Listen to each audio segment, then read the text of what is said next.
Blog Talk Radio.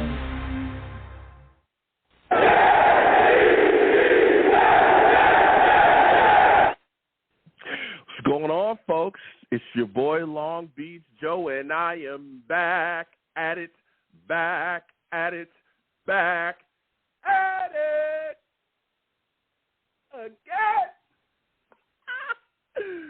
I'm back at it again, man. Goodness gracious. We have so much going on with the New York Jets, and I am hyped to discuss it. Salutes to all the Savages. Val, Ronald, salutes. Everybody in there talking, moving, and shaking. The lines are open. We're going to get to this discussion. Quinnen Williams signing a massive extension with the New York Jets. We're going to be talking about Hard Knocks. It's official. The Jets have been picked for Hard Knocks, folks. All right. Also, Asante Samuel is a hater. We're going to be talking about that too. You know, he can't keep his mouth shut when it comes to the New York Jets. All right, we're going to be discussing it all. So many battles. We got so much to talk about. Let me get into the show first, okay? Because I'm hyped. Listen, I am the man of the people. I'm here for the people. Let me shamelessly promote my Facebook page. Everyone go on Facebook, search Long Beach Joe Jets, Long Beach Joe Show. Like the page. The content's up there. Go ahead and give it a listen. Message me. I'll message you right back. I love going back and forth with you folks about this football team. Also, leave me some feedback. I want to hear what you folks have to think about the show, okay? Your boy's also on Twitter as well, okay? Go on over to Twitter. Type at The Long Beach Joe, okay? Go ahead and follow me. I'll follow you right back, and we can go back and forth. You know what I'm saying? I love going back and forth with people. Also, I'm on iTunes. Come on over to iTunes, okay? Type in Long Beach Joe Show on iTunes, okay? Subscribe to the podcast there. Give me a 4-star rating. Give me a 5-star rating, excuse me.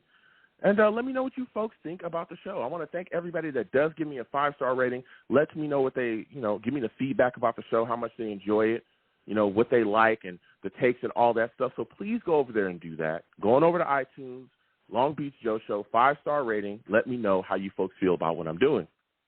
All right. Your boy is also, live. For those of you that do not know, we stream the show live, okay? I know people listen to me on Blog Talk Israel, Blog Talk Radio, blogtalkradio.com/Long Beach Joe. I know people listen to me on there, all right? But if you want to hear the show live, if you want to get involved with everything we got going on here, okay? If you want to see the Savages, anybody want to know why I call my chat the Savages? Because they are savage.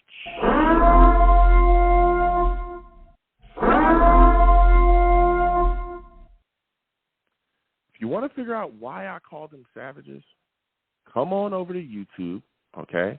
Type in Long Beach Joe Jets on YouTube. Subscribe to the channel. Hit that notification bell so when I post content, you folks will be in the know. Also, give the video a thumbs up, all right? Give the video a thumbs up. Man, there's a lot of people that do not know that, okay? But when they check it out, they be like, Joe, you look good. Man, you're a handsome guy. Knew your takes were good. Really liked the show a lot. But we didn't know you looked so good. And I want to thank y'all for that because I appreciate you, okay? Ladies, all right, thank you, ladies, okay? But I'm not a cocky guy. I'm not an arrogant guy. I'm just a guy, that's here to talk about the team, that loves the team, and to share my love of the team with other fans that call in as well, or other people, because some people that call in aren't necessarily Jets fans, but they love to talk about what we got going on here, all right? Go ahead and get involved with all of those things, man. Really appreciate everyone that does. And now it is time to get into it, okay? We have quite a bit to discuss, but we're going to start with Quinnen Williams. Callers, everyone on the line, hold on. Believe me, we will get to everybody tonight. Now, the New York Jets have extended Quinnen Williams, okay? We've extended Quinnen Williams. The deal is done, ladies and gentlemen. The deal is done, okay? And this is a big deal.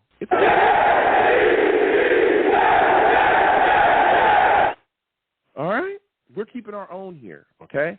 Quinnen Williams, all right, and the Jets have been able to agree on a 4-year deal, Okay, the deal is $96 million. Whoa. Quinnen, I just need can I have $1, please? $1, $2, you got it. You know what I mean? Can I have a couple bucks? Your boy is, it's hard times over here. I'm trying to figure out, where my next, mayonnaise sandwich is going to come from. You know what I mean? Come on, please. Give your boy a couple dollars, all right? I could use it. You got $96 million, all right? Come on now. Keep in mind, $66 million of the deal is guaranteed, okay? And this is important because this is the largest guarantee in franchise history for the New York Jets, all right? This guarantee, this $66 million guarantee that Quinnen Williams has gotten, it surpassed C.J. Mosley's $51 million guarantee. Wow, right? Keep in mind, C.J. Mosley got that money from Mike McCagnon. That was a big deal back then, especially, again, for an inside linebacker. I remember there was a lot of discussion, and, again, C.J.'s been here and has played, at a high level for us, all pro, all that stuff, right?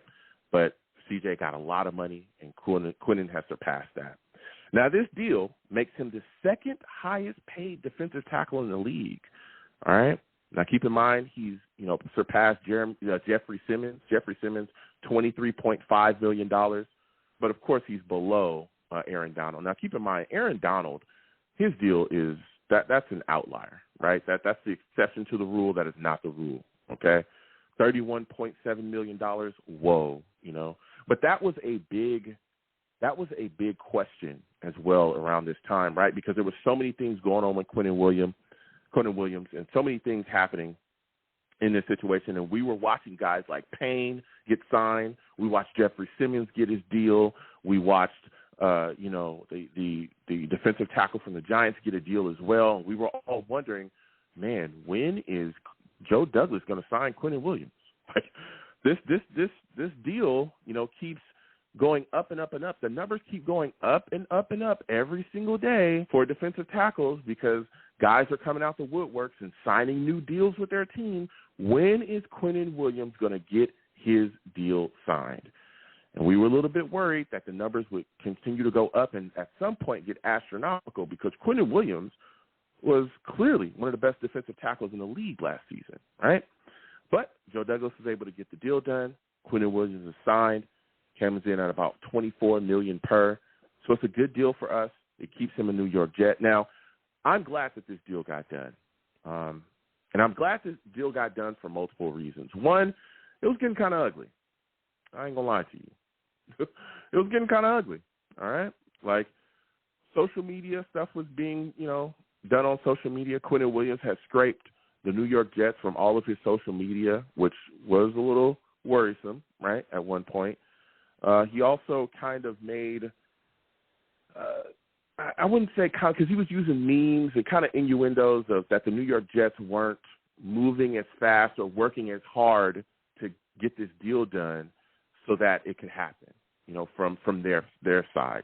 He made it seem like the Jets were kind of dragging their feet on getting him re-signed or getting an extension done with him, which was a little concerning as well because we were all wondering, hey, could that mean that they don't value Quinnen? Could that mean that they're looking to move on from him? There was just a lot of smoke in the air, but all that cleared up, and now he's here, and it's said and done, right?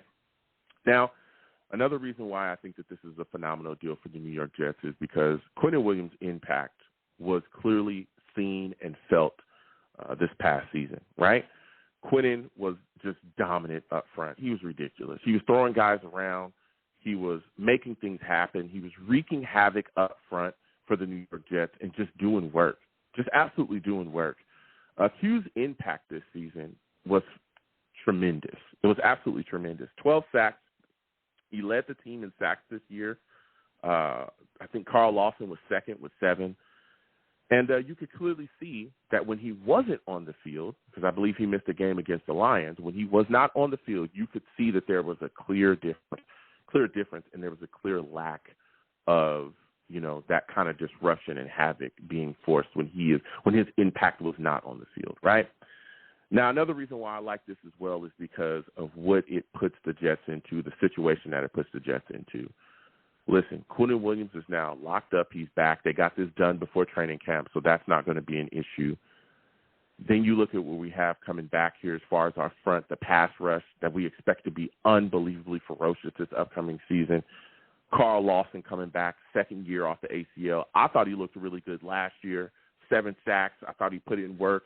Now he's going to be even better because usually that's when you really get your mojo back coming back from those ACL injuries. So he's going to be next to Quinnen. You know, you got Quentin Jefferson as well here, who we brought in, Al Woods as well, as well. Then you got the other side, Jermaine Johnson, who we really expect to take a step forward this upcoming season. You also got, Will McDonald that we just drafted. And don't forget Bryce Huff as well, putting in work. So this front is really fortified. And now with Quinnen locked up, right, with it being said and done here, and he's in the fold, he's in the tuck, and there's no, shenanigans or nonsense going on. Everything's sealed up. The New York Jets can now really just focus on absolutely destroying everybody's offensive line. That's what it's going to be all about this upcoming season. And I'm hyped about this, and I'm hyped that we got it done. And another reason that I'm really hyped that we got it done outside of the impact on the field, right, the production that he brings, and not just the production that he brings, but the production that he could bring to other players that surround him, it also shows that the New York Jets are in a different space, and it's a different time, right? Anybody remember when the New York Jets were one of the laughing stocks of the NFL? When we were looked at as a circus clown organization that could never get out of its own way, when we were looked at as a franchise that was poorly ran, that didn't understand how to manage money, that didn't understand how to manage talent, and that could not attract players. There was a time when the New York Jets were looked at as a circus, okay, a complete circus from every aspect, right? Joe Douglas comes in the building. We clean out all the nonsense that's been going on. And with this signing, right, the New York Jets show the league yet again that this is a quality-ran organization. For so long, the New York Jets could not keep first-rounders, right? I think the last first-rounder that we signed was Muhammad Wilkerson. That's the last guy that we gave a second contract. There's been so many other guys since then, notably, right? Look at Sam Darnold. He was gone before that second contract. Jamal Adams was gone before that second contract, right? All these guys that we've taken in the first that were gone before that second contract. Well, here, Quinnen Williams, this signing shows the league that, yes, the New York Jets can keep guys. You come here, you play hard, you do what we need you to do, you give us production, we will keep you a New York Jet. That says a lot about the organization because that says that you do good drafts, quality drafts, right? Because you keep the talent that you bring in. Not only does that say that the New York Jets can do that for the rest of the league, it also says to the locker room, the guys in the locker room, hey, if you show up and you buy in, right? You're telling these young guys in the locker room that you drafted, if you show up and you buy in and you do what we ask you to do and you listen to the coaches and you go out there and you play to the wall and you give us everything that we need to succeed here and you produce, we will make sure that you remain a New York Jet. We will make sure that you can put food on your table and that you can provide for your family the correct way. We will make sure of it. And that says a lot. That makes guys want to buy in. That makes those young guys want to go, okay, I'm locked in. Let's go. I got faith in you. You got faith in me. I know I'm going to take care of you on the field, and you're going to take care of me, as well, and treat me right for the production that I provide. Let's get it, right? So that's big because that changes the culture of your locker room. Everybody's buying in. Everybody's on one accord. Everybody knows what it takes to get what they want, right? Not only are you talking to the guys in the locker room, right, the young guys and the guys that are here, you're also talking to guys outside the locker room as well, upcoming free agents. I just talked about it a second ago. You remember when the New York Jets couldn't attract a free agent? When we could not get guys in here? Even when we were trying to drastically overpay guys, they were like, whoa, that is the last. I will never go there. Remember the Jets tax? Remember that, right? That's all gone now, okay? Because with this signing in Quinnen Williams, what it shows guys outside the league is, one, the New York Jets are about building. They're about sustaining a franchise, sustaining a culture of winning. That's what they're trying to do there. It's not just about 1 year. It's a 4-year deal for Quinnen Williams. It's about sustaining a level of success. That's what it's about. And not only that, it's also telling guys outside the locker room as well, hey, you come here, you play hard, you do what we tell you to do, you buy in, and you play like a Jet, you'll be taken care of as well. They're looking around, they're going, I can go to this team, that team. Whoa, wait a minute. The Jets look like a quality franchise, and you know what? They took care of Quinnen Williams. They'll take care of me. I think I'm going to pick the Jets. Yeah, that's what stuff like this does. So I'm hyped about this extension. I'm excited it got done. I'm excited it wasn't dragged out. I'm excited it didn't go on forever, okay? Of course, there were some little bumps here and there, but that's part of negotiation, okay? That's part of negotiation, all right? But this was a good extension, a good signing for the Jets, and it made a big-time impact. So salute to Quinnen Williams. I'm glad that he's going to be a Jet for some years to come, all right? Now, we're going to get to the callers in a second. 515-602-9639. 510-29639 is number. Call in, okay? The New York Jets have also been officially named the team for Hard Knocks. And boy, oh boy, I could not be more unexcited.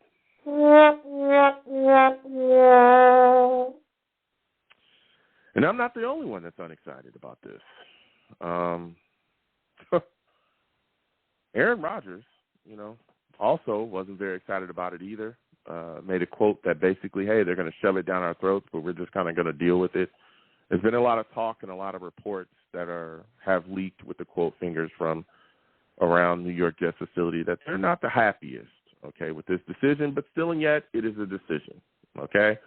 So the Jets will be on Hard Knocks this season. It is official. We'll be talking about that tonight as well. I'm not a big fan of it. I believe that it could become a distraction, and I'm not for distractions. And I understand that there's been a lot of people making discussions or trying to drum up discussions surrounding this, saying that, well, you should welcome distractions. I think that is the most nonsensical argument I've ever heard, okay? When I look at a measure of success recently in the last couple of years, you could argue that the Patriots are one of those teams that really have put in work, built dynasties. They've done their thing, right? We've watched them dominate our division for years. And guess what? The New York Jets, they're trying to look to do the same thing. Well, the New England Patriots did all of that stuff being as quiet as possible, okay? Focus, preparation, and execution will get you a lot of places in this league. It'll put you on the top, right? And that's what New England does. You come in there, you fall in line, you be a good troop, and you do your job. That's their standpoint. Bill Belichick does not like disruptions. He does not like anything that could be a disruption. He does not like anything that could be, that could distract you from the overall goal. And they've been winning doing that, okay? I'm not a fan of this. I understand when Rex was here, we did that, and that was cool. Rex, Ryan, and that whole coaching staff was a different time. Those are different players, different cast of characters. That is not how Robert Saleh wants to run this situation, and that's why he also was afraid of, he was actually against Hard Knocks coming here because he didn't want it to become a distraction either, okay? But we'll be talking about that, all right? Also, Asante Samuel opened his mouth recently and decided to hate on Revis and Sauce. I'm going to paraphrase some of these quotes. He basically said that Revis, really wasn't that guy, and kind of questioned exactly what he did that made him so special, which was mind-boggling to me, because anybody with a set of eyes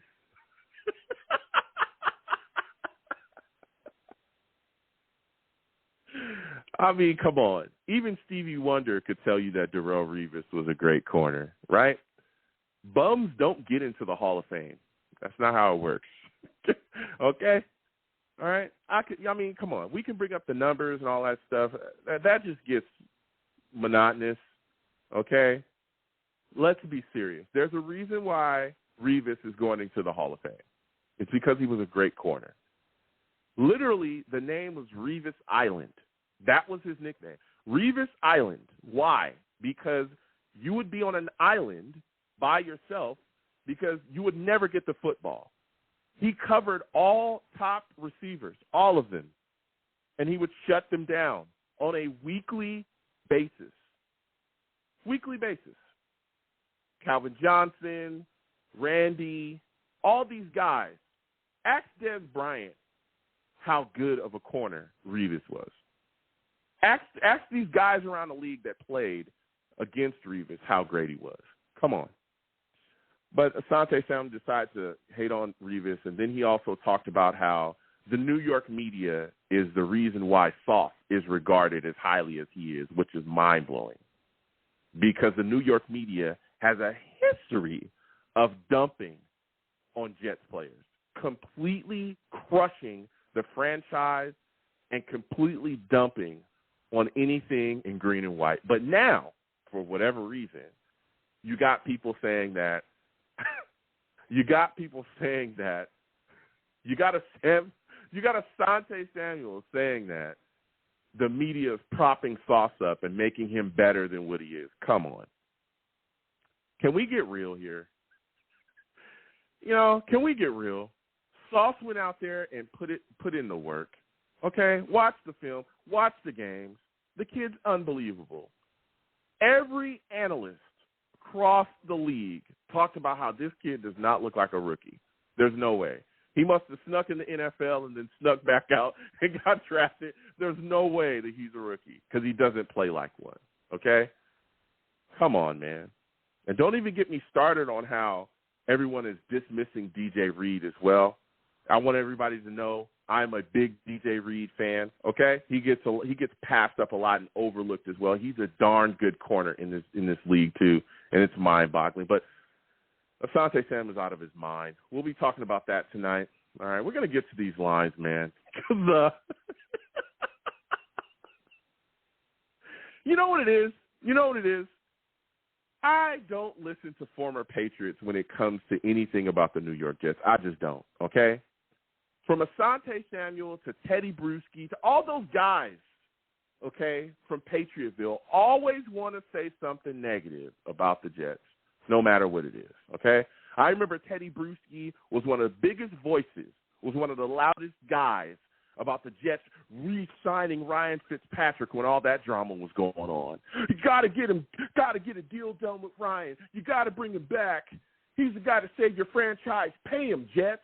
Make sure you get it done. That's why you guys are a laughing stock. You never, ever, ever keep guys that do well for you. Then we re-signed him and gave him the money, right?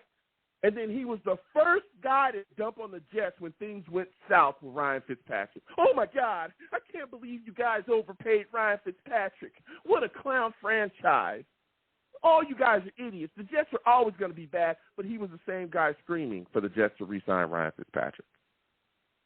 Teddy Bruschi, ladies and gentlemen. Then you got Asante here hating on Jets. Come on, man. As a matter of fact, both of you are getting flushed. Asante, Teddy, have a good one.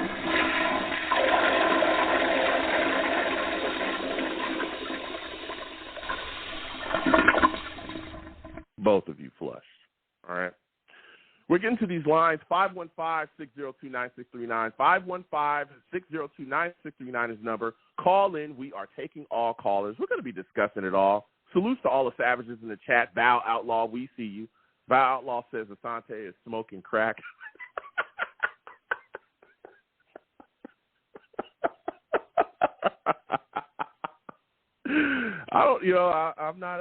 I'm not putting that on him, but he it sounds like he's on something. I don't know. He also says, I don't believe Hard Knocks is going to be a distraction because in 2009, 2010, they did it very well. Well, and I understand that, Val. I hear you, but that was a different time, right? Different time, different cast of characters.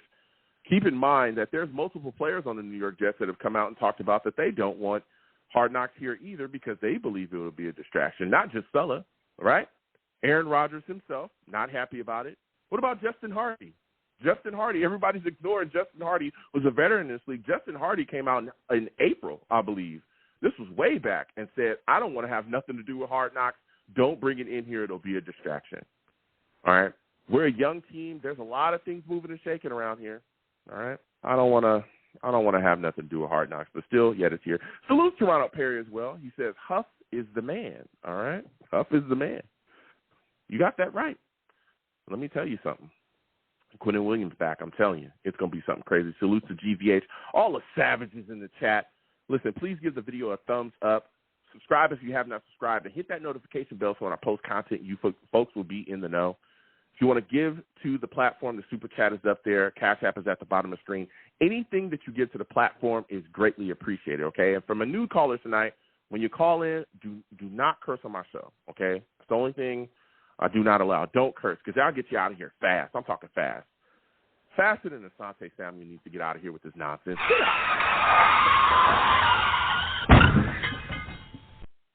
Get up out of here, man. I cannot believe that you would talk that crazy about Revis and Sauce. It's mind-boggling. All right, 515-602-9639 is number. Call in. We're taking our callers first.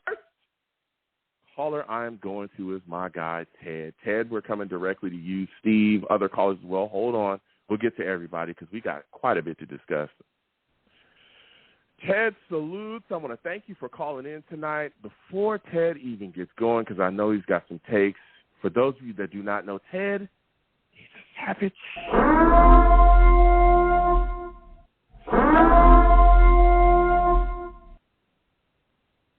Ted, Quinnen Williams, $96 million deal signed. How are you feeling about this, man?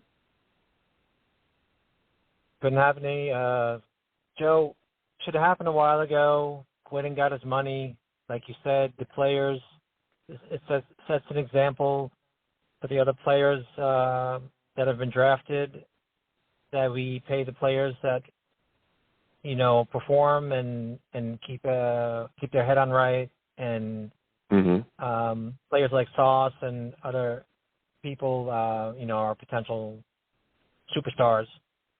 Quinnen is a potential Hall of Famer, Joe. He's a potential Hall of Famer. Okay. He's healthy. Okay. Yeah, definitely. If he can stay healthy and be productive, he can be a Hall of Famer. So he got his money. He deserves it. Joe, one other thing you mentioned about the Patriots, you forgot the word cheating. All the complimentary words for the Patriots. You forgot cheating, including Julian Edelman, who I call Pedelman, who was caught with PEDs and was the Super Bowl MVP one year. Go figure that one out.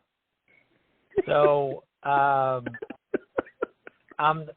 it couldn't happen to a worse team. You know, Asante Samuel, you know, the Patriots are probably, I mean, they may not win. In my lifetime, they may not win another Super Bowl. Couldn't make me any happier. Go ahead, Joe. Go ahead. Now,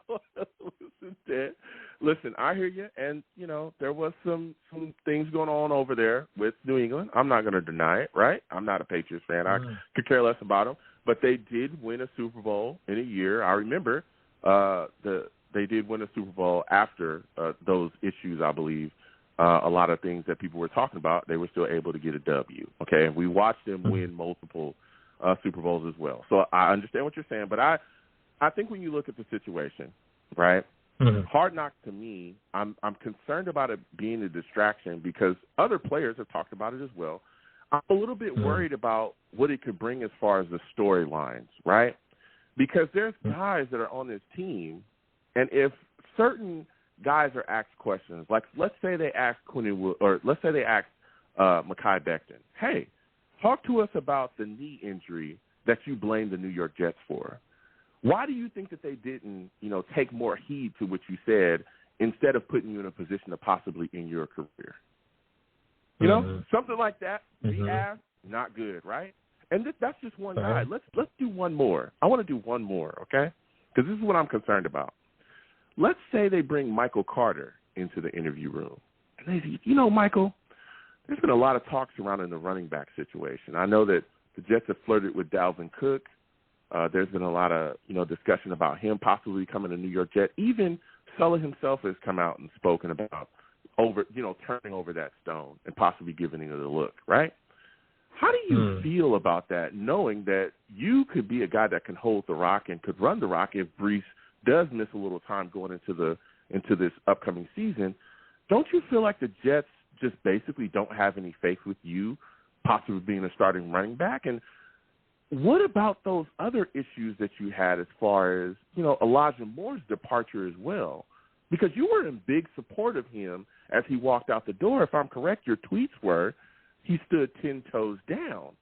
Now, when you look at that situation with Elijah and some of the issues that he had with the staff, and then you look at some of the things that's been going on surrounding the running back situation, and maybe they don't have faith in you either, can you speak to us about what your possible problems could be here with the front office and why you were in support of Elijah and why you feel like they don't have faith in you?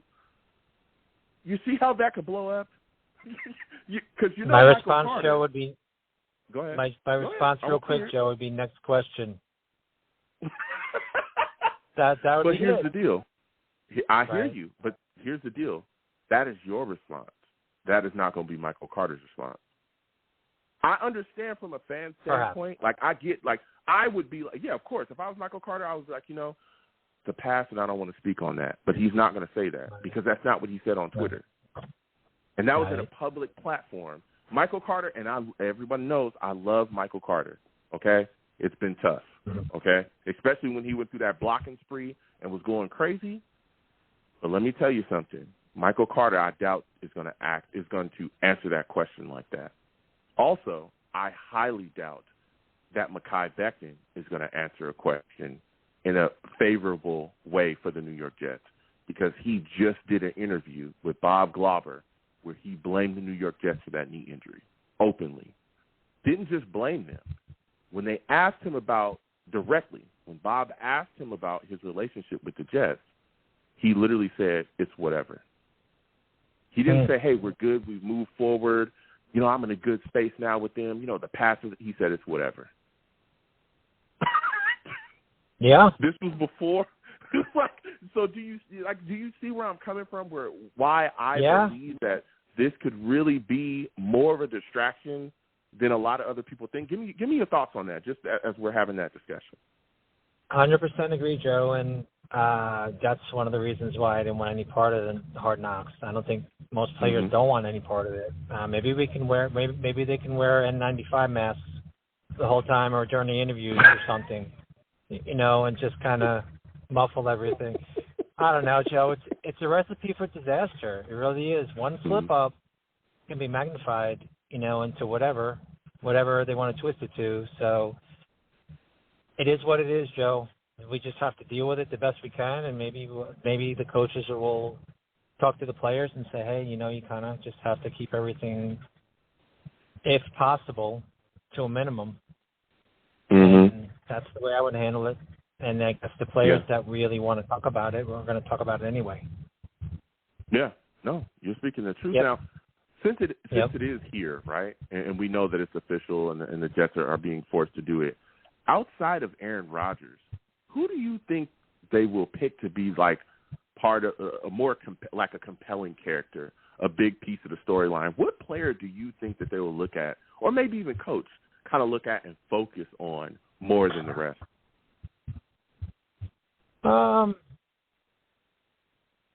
I would say Sauce would be one.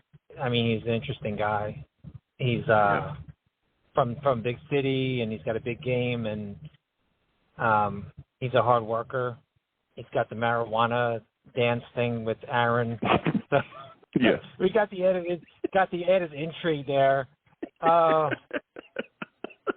Maybe Sauce, Joe. I'd go with Sauce number one, and I would say Quinnen. Quinnen can talk, and Quinnen's got the big smile, and now he's got some big money too. So I'd say those two, Joe. But maybe Quinnen would be number one, quite honestly. I'd probably have to pick him now that he finally got paid. Yeah. Those guys could be compelling. Quinnen especially. Quinnen's a funny guy. He's had a lot of funny moments as far as interviews too, so I could see that. Now, we're talking about the media, and this leads me to Asante Samuel, right? This guy comes out and talked about how he feels like Sauce is basically being boosted, not just Sauce, but Revis as well. It kind of, put Revis in there as well, as players that have just been boosted by NY media. That being in New York and playing in New York will make you seem better than you truly are. Give me your thoughts on Asante's spiel, and do you feel like that is true? Do you feel like New York media boosts players that are here? Joe, let me say this. Asante was a very good corner, okay? Yeah, maybe there's a little bit of jealousy there. But I can't name another player in recent history that was, purposely boosted up. I mean, I'm thinking about even the Giants, like Michael Strahan. There's some great players that played in New York, not just for the Jets, especially for the Giants when they won the Super Bowls. And that guy wasn't hyped. He's a Hall of Famer. On the Jets, who were they hyping? Sam Darnold? I mean, who were they hyping exactly? Revis, you said Revis. I don't think we have another player that's worthy of, multiple Pro Bowls. I can't think of, you'd have to go way back. In recent history, we haven't had many, Hall of Fame type players or Pro Bowl type players. So, I don't know. Maybe it's sour grapes for Asante. Maybe was Asante playing when Revis was there? I'm not sure. Yeah, I think they were in the league at the same time. I don't know how long they were in the league, like together, but they were definitely in the league at the same time because the Jets, we used to play against them, and I think that I think Revis talked a little bit about it, but I remember Asante was definitely on the Patriots when Revis was here as well. But they didn't play together in New England. They didn't play together in New England. I don't think they played. Yeah, I don't think they played together in New England. Got it. But one of the things that you brought up, talking about the New York media and guys being overhyped, I questioned that the second he saw it because I just tried to think back about any player that I felt the New York media overhyped, especially here with the New York Jets, and I couldn't think of one. Like that really didn't deserve it, but was over. I can't think of one. As a matter of fact, I think it's always been the opposite, right?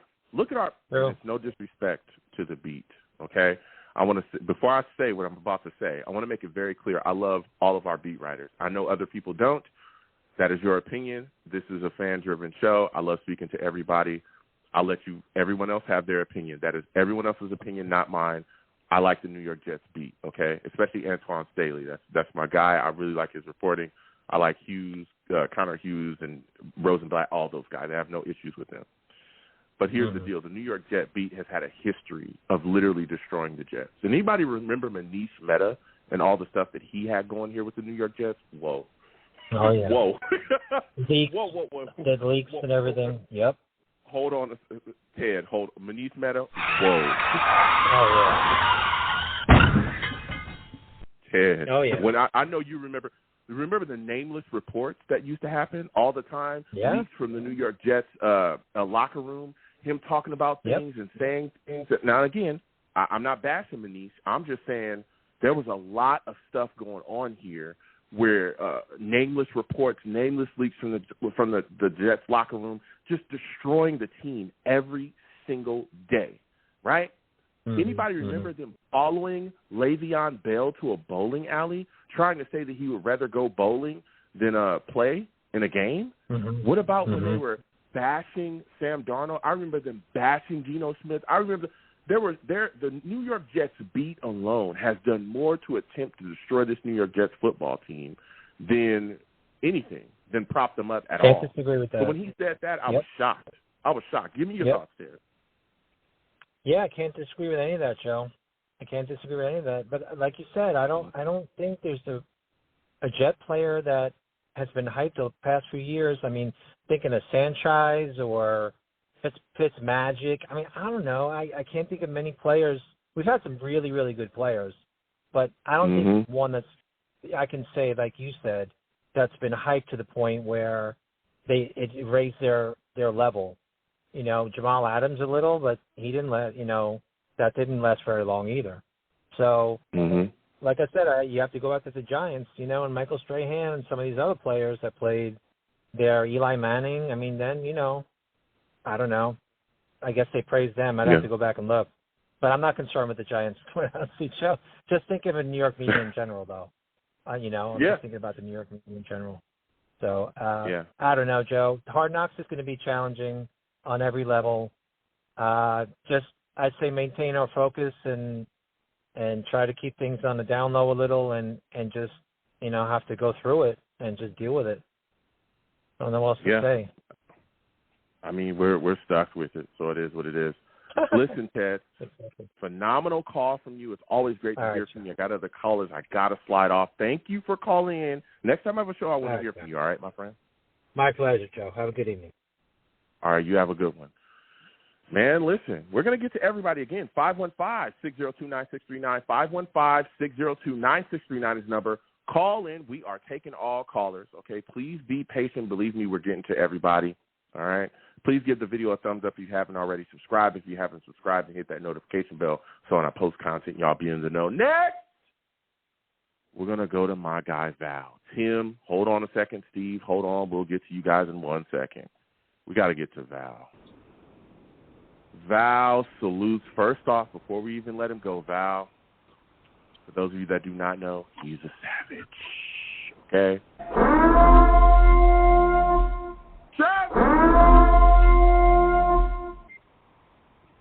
Salutes, Val. I want to thank you for calling in tonight. Listen, man, Quinnen Williams, $96 million deal, $66 million of it guaranteed, the highest guarantee in New York Jets history. Give me your thoughts on this situation, man. How hyped are you about Quinnen Williams getting this extension? Paid in full. Paid in full. Yes, sir. We got it done. We got it done. Man, I'm happy, man. I'm happy. Listen, well-deserved, man. Like, he went through the Adam Gase era. He's been through it all. He's been through the dark clouds. He's been through the storm. And when it started shining up, he's been there, So he rightfully deserves this money, and he's progressing every year as he's been on the team. So he definitely deserves it, and I'm happy for him and stuff. Yes, it did take a little bit of while. There was moving money and stuff like that, but they definitely did this before, which was very smart, before Hard Knocks, because they didn't want to go in there with no drama. So that was very smart by them, cleaning this up as much as possible before Hard Knocks, because you don't want the drama to linger on until, his contract situation. Then we're going to be having a whole story about Hard Knocks, and Hard Knocks would definitely eat that up. They would love that storyline, and we don't want that storyline going around, especially in the New York media, as we've been talking about. So the New York media that shows us nothing but favoritisms. Which is crazy. So hold on, we're gonna get to that. We're gonna get to that in a second. Okay. Now, one of the things that you talked about, okay, because I missed you last week, and I apologize. One of the things that you talked about there was you talked about how we're keeping him here and everything's good. You love him being here, and you started to talk a little bit about Hard Knocks. Okay. Well, first off, as well, I'm shocked that we were able to get the deal done. I'm shocked they got the deal done before Aaron Rodgers' contract got reworked, right? That's still in the midst of getting done as well. We'll see what happens with Aaron Rodgers and his deal coming soon. But you started to talk about Hard Knocks, okay? Now, everyone knows, I've made it very clear, I don't like the idea of the New York Jets being on Hard Knocks. I think it's a distraction. Other people have come out and talked about it being a distraction as well. Hardy, we know that Sulla didn't want it here. We know that Aaron Rodgers, just listening to him respond to a reporter asking him about it that he didn't want to hear either. He feels like it's being forced down their throat. Give me your thoughts about this, Val. Am I being a curmudgeon? Am I the guy being the party pooper? Am I ruining things by not wanting Hard Knocks here and feeling like it's going to be a distraction? Let me have it. Go ahead. Man, listen, I'm going to have to disagree, man, because 2009, 2010, as much as, a lot of people don't want to say it, but we went back-to-back to the playoffs. We had a really good season. It was very interesting. It was the most watched Hard Knocks, of course, because, Rex Ryan, he loves to show the, you know what I'm saying? He was all in the cameras and all in the video, But, it was definitely very good. It was very fun to watch and stuff. It was very interesting. But I would say I don't think it's going to be a distraction. I feel like as time goes on, they're going to get used to the cameras and stuff like that. The Lions was on last year, the Detroit Lions, and I think they did a good job as well, too. There wasn't too much of a distraction. Of course, they declined their second year and stuff.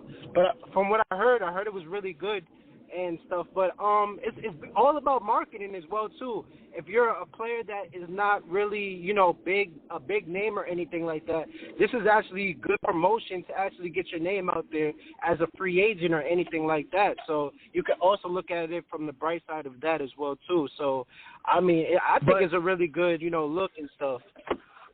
Mm-hmm.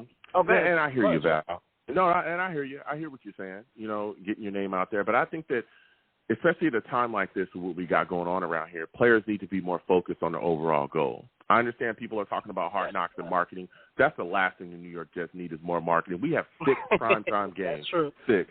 We're going to be all over. Mind you, I think they can flex one more game into primetime for our schedule. We could possibly have 7 primetime games. Okay? We have the first Black Friday game ever. We have the first Black Friday game ever. We're going to be on that. And that might be something that we continue for the rest of our franchise history. I'm pretty sure Woody Johnson's going to try to run that, down the table so that we're always on Black Friday, right? 6 primetime games, possibly 7. We're going to be all over ESPN. Every camera was at voluntary workouts when Aaron Rodgers showed up. Everybody. I had a camera. I just sent it there, and it was at the Jets facility. Every single camera that you could find, was there. Every cameraman, everything, everybody snapping pictures. There was more people at voluntary workouts this year with Aaron Rodgers than I think I've ever seen, in a Jets facility. Real talk. Like, everything's turned up. We're all over everybody's everything on the NFL Network. We're all over ESPN. We're all over every single big box network that you can think of. We don't need hard knocks because, again, you also got to keep in mind, you're talking about guys promoting themselves. We still have a team full of players that are young, that are still trying to find their way, right? True. You look at guys like Will McDonald. There's some Jets fans that expect 12 sacks out of him this upcoming season. People talking about Joe Tippmann needing to have an impact and possibly be the starting center of the New York Jets this year. There's a lot of things. We also got a lot of moving parts as well. Guys that just got here, new guys like Alan Lazard, Nicole Hardman.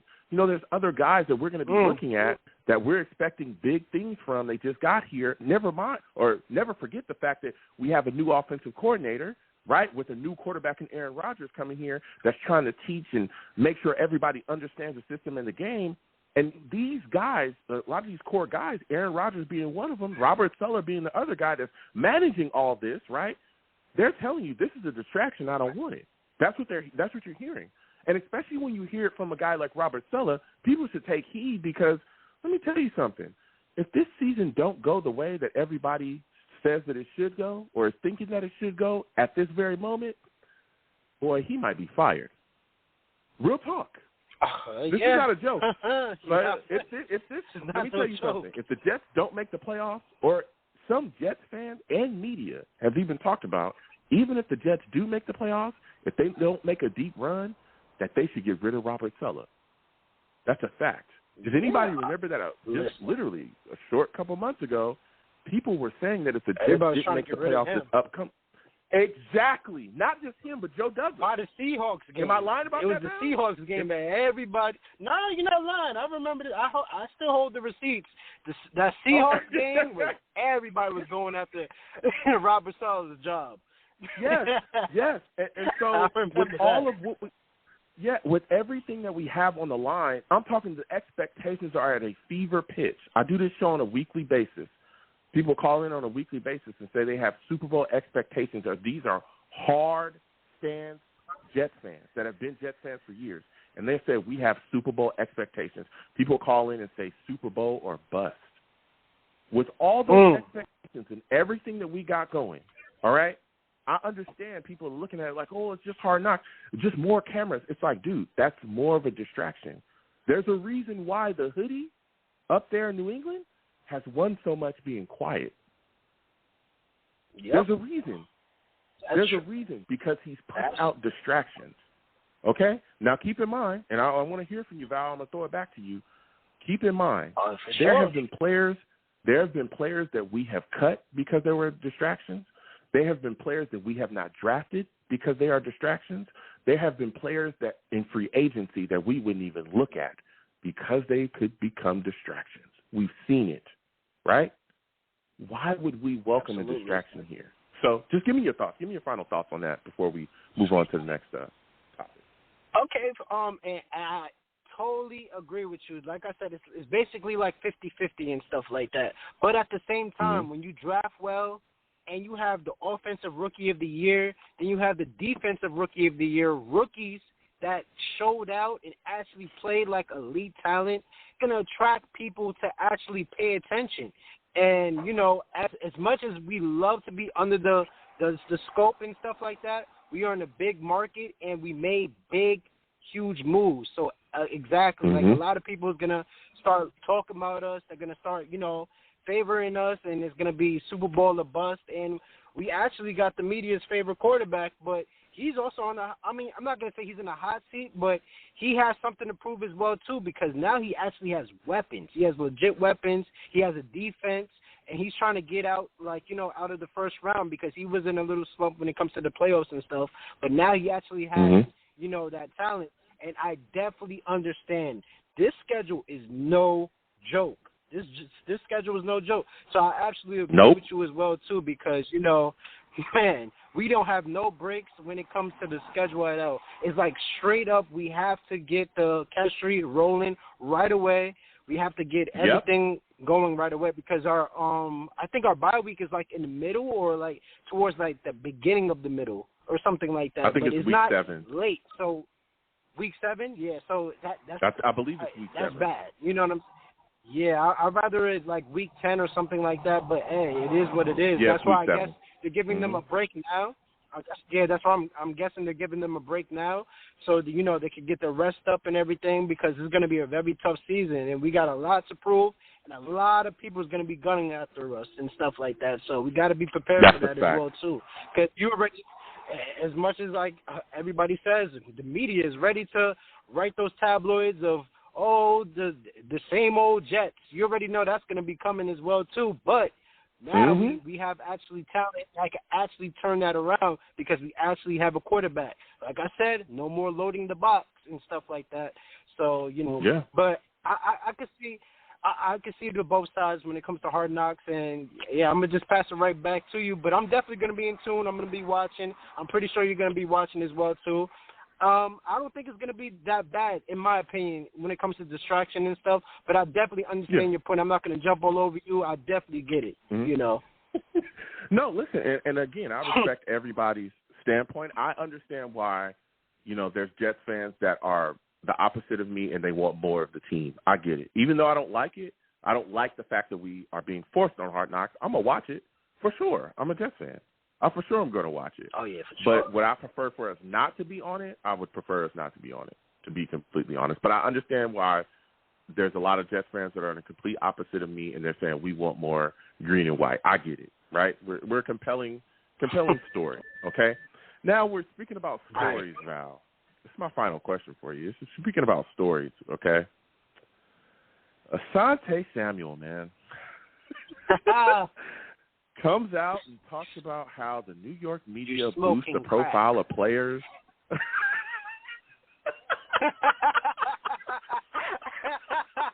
You didn't even have to press his button. Yeah, hold on. Asante, you heard it, man. You heard it. You're smoking crack. Stop. Hold on, give it to him twice. You're smoking crack. Stop. You got him. Listen.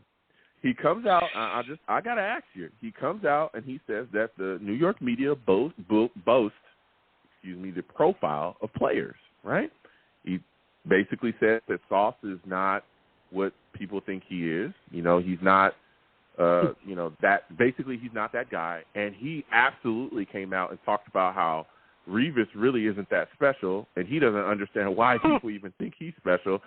Give me your thoughts on Asante's, take, and also, do you think that the New York media boosts the profile of players here? Do you think that the influence of the New York media makes players seem better than what they are? Give me your take. Oh, my God. Whoa. I wish. Yeah, but all right. So how can we get started here? Okay. So basically, man, Asante Samuel, I don't know what side of bed you just woke up and you just decided to hate on Sauce Gardner that's only been in the league for 1 year. And he's a rookie, so, you know, he still has some time to go. And I feel like, you know, you can't judge a player off of 1 year.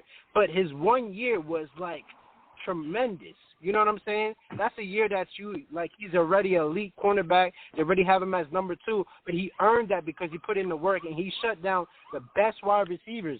Even Geno Smith, if you go back to the Seahawks game, Geno Smith was trying to test out Sauce Gardner, and Sauce Gardner passed the test because he kept trying to throw it to the big wide receiver, DK Metcalf. Yeah, DK Metcalf. DK Metcalf. Yeah. Yep. Mm-hmm. He tried to pass it to him a whole bunch of times, try to throw dimes to him, and could not make it work because Sauce Gardner was all over him, and it wasn't working. So that basically tested it out. Against Green Bay, Aaron Rodgers, a very good passer, shut down Alan Lazar as well, too. So, you know, hey, man, Sauce Gardner is that guy. But like I said, it's going to be a lot more times coming. And even the Buffalo Bills, you've seen it at the end of the game. Josh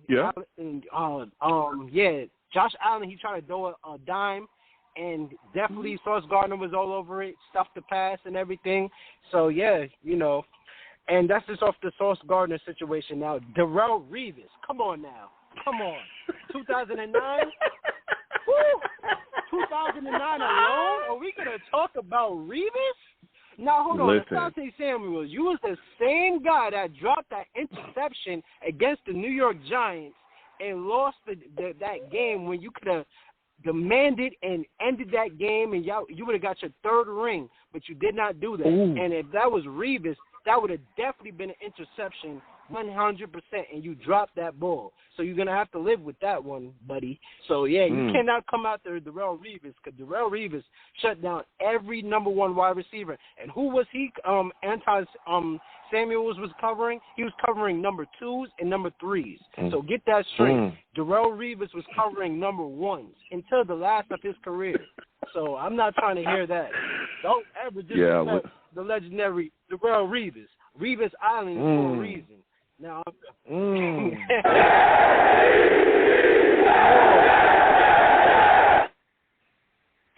can we even get to the And can we even get to the media? All right, are we going to talk about the butt fumble? Well, hold on.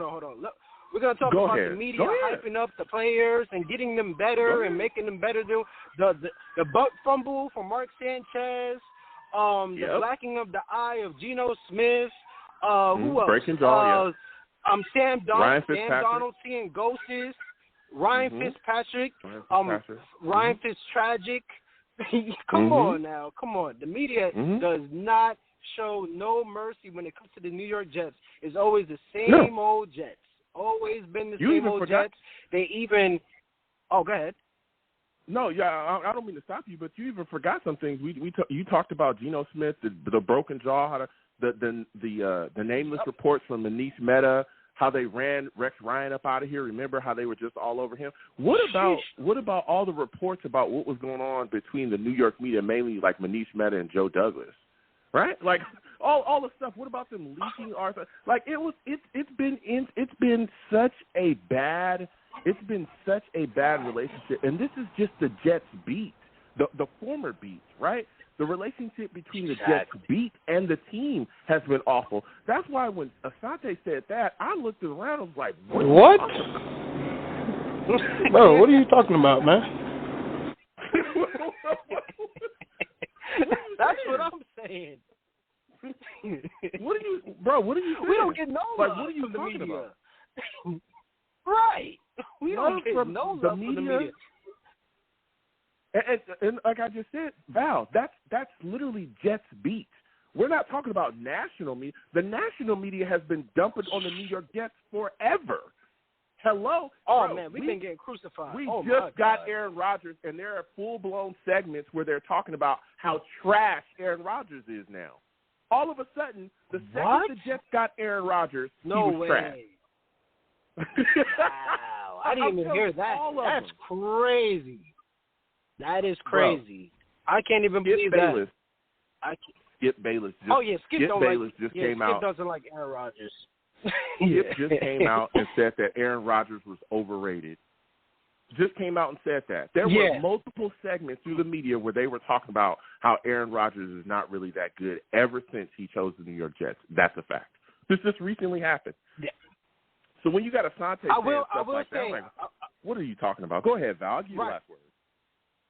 Okay, yeah. Now, I will say Skip Bayless has been, like, accurate when it came to that. He's always been consistent of, like, talking about Aaron Rodgers being, overrated and stuff like that. So I'll give him that. But other than that, like, other media outlets that you're saying that said that, that's kind of crazy. So that just goes to show you that they do not like the Jets at all. But this is actually the first time that they actually talking about the Jets as a whole. Because they usually talk about the Cowboys, the Patriots, and this, that, and the third, but they would never talk about the Jets. And if they do talk about the Jets, it's all about the scrutiny that's going on in the background of the Jets of who's getting paid and who's not getting paid, or the coach is terrible and this person needs to get fired and that person needs to get fired, and Woody Johnson doesn't know what he's doing, and that, and the third. So, yeah, absolutely. So, yeah, that's basically it.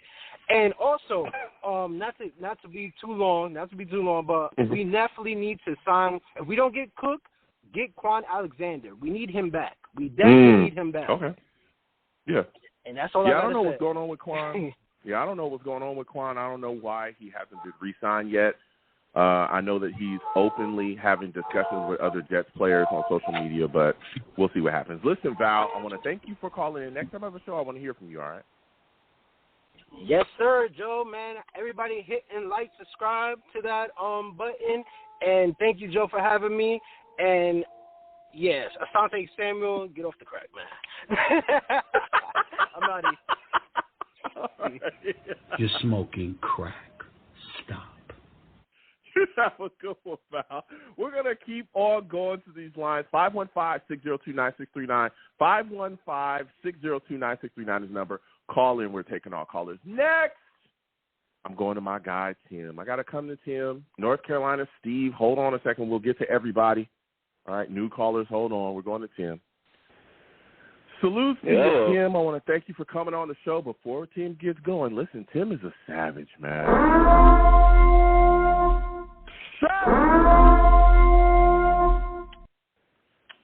Salute, Tim. How you doing? Listen, How you doing, Joe? A lot of what's going on, man? A lot of things moving and shaking.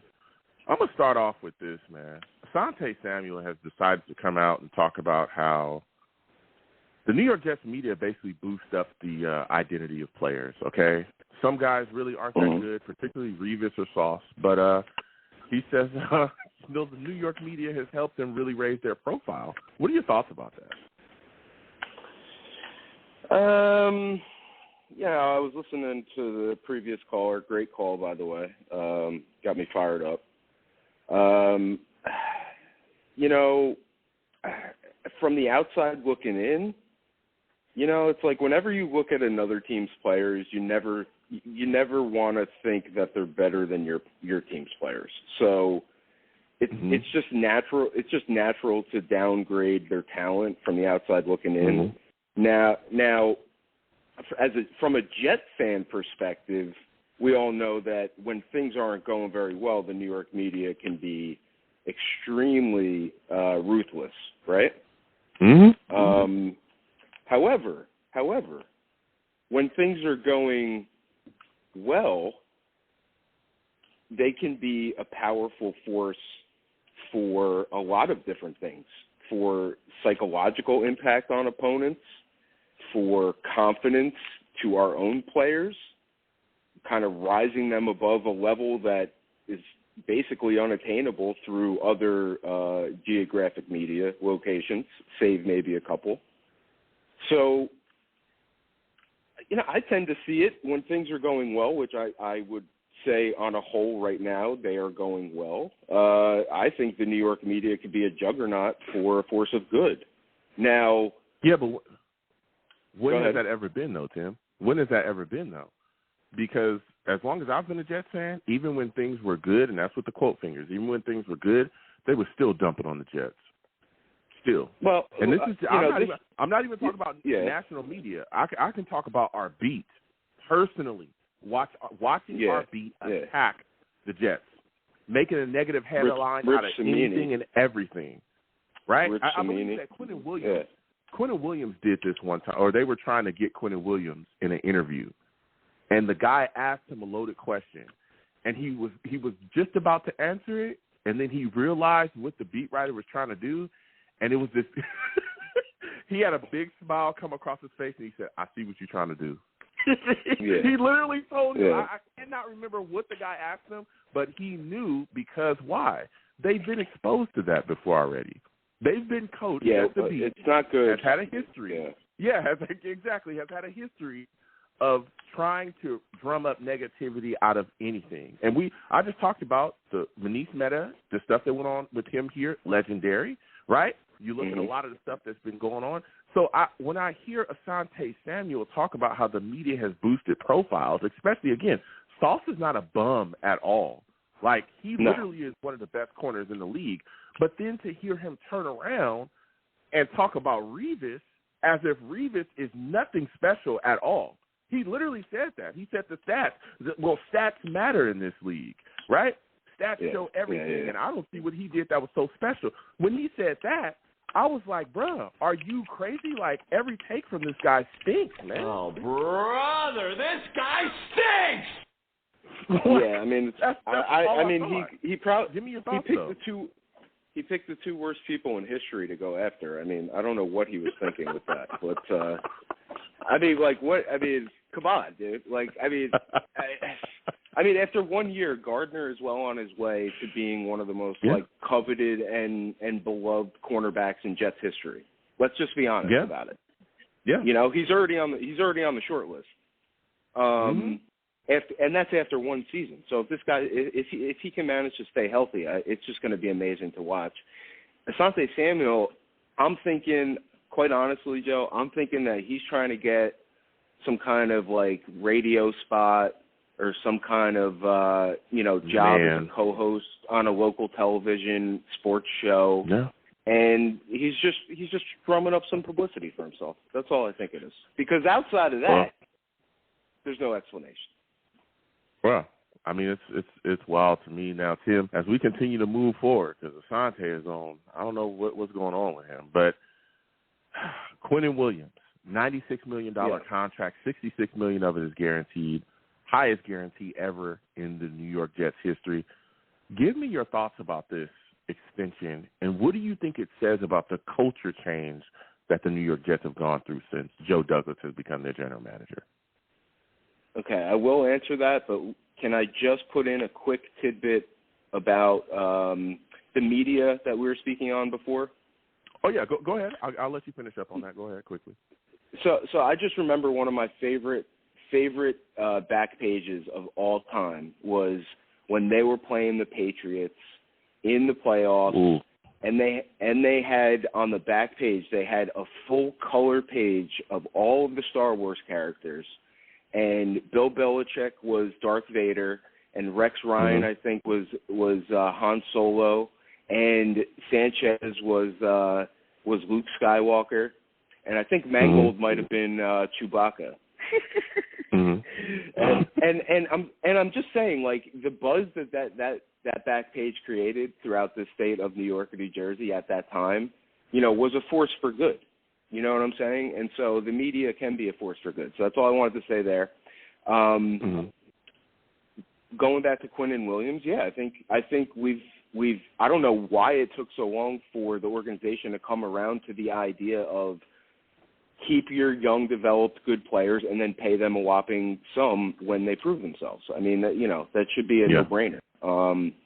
So for Quinnen Williams, going back to what Val said earlier, he was right. He did come in during a period of transition for the organization where there was some instability at general manager, at the coaching level, at the team level, at the player level, and he kept his head down. He didn't make a whole lot of noise, and he kept it moving. And by the third year, a lot of that discipline paid off, obviously, and we started to see this huge impact. So great choice to pay him prior to the season. Again, like Val said, no reason to go into this to Hard Knocks with any easy low-hanging fruit for the media to pile onto, and less distraction. So my take on it, if you want to talk about the culture change, I think it's been very obvious, and I think Robert Saleh has been the leader of that. I think his mentality, his philosophy is really starting, because I see Robert Saleh as the type of person who is very articulate, very calm-natured, very focused, very discipline-oriented, and that's the kind of leader that we need in a market like New York, where things can be very chaotic. And is he going to make a mistake here and there? Of course, he's only a human being. You know what I mean? But by and large, I think the culture that he's brought into the organization, he is also, if you notice during the negotiations with Aaron Rodgers, like he's also, to me, it seems like has made a very positive impact on Woody Johnson himself as well as Joe Douglas, and vice versa, and maybe vice versa in Joe Douglas's case. Those guys work together so well. Joe Douglas is doing a great job drafting players into this system for Saleh. Man, if they just keep up what they're doing now, I can't see how we don't succeed. Yeah, and I think that what a lot of people are losing sight of, and we go back and forth and we talk about this football team constantly, but I always go back to, I think that this is also a sign, with us being able to keep Quinnen Williams and have him want to be here and sign an extension. And honestly, he kind of fought, even publicly. He was very clear that he wanted to remain a New York Jet, right? He talked about it as post-season presser, the final presser of the season, where he talked about how, hey, I want to be signed. I like to be here. I'm not going to show up to anything voluntary until they sign me. Even the stuff that he did on social media, scraping his social media of Jet stuff, coming out kind of alluding to the fact that the New York Jets are dragging their feet. Stuff like that comes from players that want to stay on the football team. And I think that goes back to wanting to be here because he understands what's being built and what's being maintained here. I think a lot of people, when we talk about the New York Jets, especially not being able to keep our former first-round picks, a lot of those guys are gone.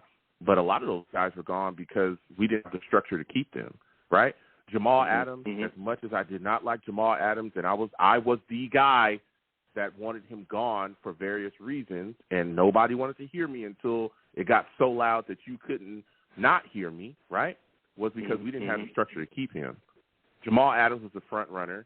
He did not want to be here through a rebuild. We were not being built correctly. We didn't even have the depth to really compete at a level to keep him here. So he was the only thing that we could move to get solid capital back to do what? Do what we're doing now, build to win.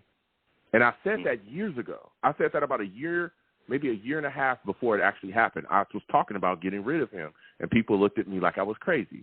Well, look at what happened. The capital that we utilized, that we got from him, those 2 first-round picks and the other picks that we got, it's been utilized to build this football team. That's how we got ATV. That's how we got all these key players at impact positions that have turned this football team around, right? Look at what happened with even starting off with Sam Darnold. We didn't have the structure to keep him, to try to put him in a position to figure out who he was, because we didn't have the time to do that. Because when he was drafted, he was given bad coaching, right? The team was not built correctly. There was no protection, no weapons. We didn't have the time to give him to figure out if he's the guy or not. Joe Douglas even said that. If we didn't have a top 10 pick, we would not be trying to draft a quarterback. He would be here.